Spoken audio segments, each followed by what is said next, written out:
Šiandien sveikinuosi iš dar vienos Labas Tomai serijos.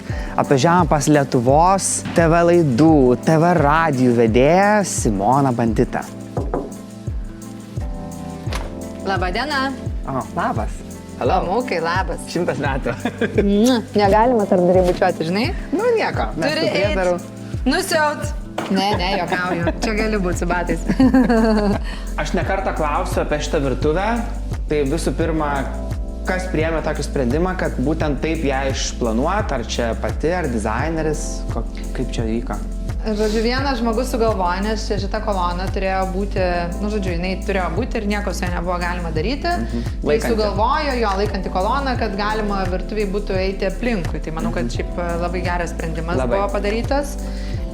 Kad tokią didelę salą padaryti, tai čia nusprendė dizainerė.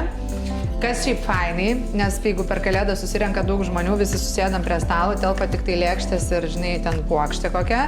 O čia jau tada sudedamas maistas ir toksai vyksta, žinai, kalėdinis vaišinimasis.